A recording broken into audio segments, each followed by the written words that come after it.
અમદાવાદના પંચવટી વિસ્તારમાં આવેલા સેન્ટેરિયલ વિસ્ટાના ધાબા પર વાસી ઉત્તરાયણના દિવસે ચાલી રહેલી શરાબ શબાબ અને હુક્કાની પાર્ટીમાં પોલીસે દરોડો પાડતા દોડધામ મચી ગઈ હતી। ડીજે સાથે ચાલી રહેલી પાર્ટીના રંગમાં ભંગ પાડતા પોલીસને ઘટના સ્થળેથી 4 યુવતીઓ અને 17 યુવકો સહિત 21 લોકો મળી આવ્યા હતા। આ ઉપરાંત ધાબા પર શરાબ શબાબ અને હુક્કાની પાર્ટી માટે રખાયેલી દારૂની બોટલ, બાઇટિંગ અને વિવિધ ફ્લેવરના હુક્કા મળી આવ્યા હતા। કુશલ શાહ નામના વ્યક્તિએ પાર્ટી આયોજિત કરી હોવાની વિગતો મળી આવી છે। ડીજેના ઊંચા અવાજ અને નશામાં ધૂત યુવકો દ્વારા ધમાલ શરૂ થતા સ્થાનિક રહેવાસીઓએ કંટ્રોલ મેસેજ કર્યો હતો। ફરિયાદના આધારે યુનિવર્સિટી પોલીસે તાત્કાલિક કાર્યવાહી કરીને દરોડો પાડ્યો હતો। પોલીસે દારૂની પાર્ટી કરતા 4 યુવતીઓ સહિત કુલ 21 લોકોને ઝડપી લીધા છે। હાઈ પ્રોફાઇલ પાર્ટી પર થયેલા દરોડા અંગે મળતી માહિતી અનુસાર વાસી ઉત્તરાયણની ઉજવણી દરમિયાન સેન્ટેરિયલ વિસ્ટા એપાર્ટમેન્ટના ટેરેસ પર ડીજે પાર્ટી ચાલી રહી હતી। પાર્ટીમાં હાજર કેટલાક મિત્રો દારૂના નશામાં બૂમાબૂમ અને ઉછળકૂદ કરતા હોવાથી આસપાસના રહેવાસીઓ પરેશાન બન્યા હતા। કંટ્રોલ રૂમમાં મળેલી ફરિયાદ બાદ પોલીસ જ્યારે ટેરેસ પર પહોંચી ત્યારે ત્યાં બિયર બાર તૈયાર હતો, જેમાં મોંઘી વિદેશી દારૂની બોટલો જોવા મળી હતી।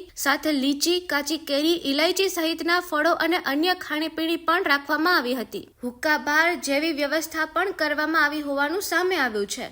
પોલીસે દારૂની બોટલો અને અન્ય સામગ્રી જપ્ત કરી વધુ તપાસ હાથ ધરી છે।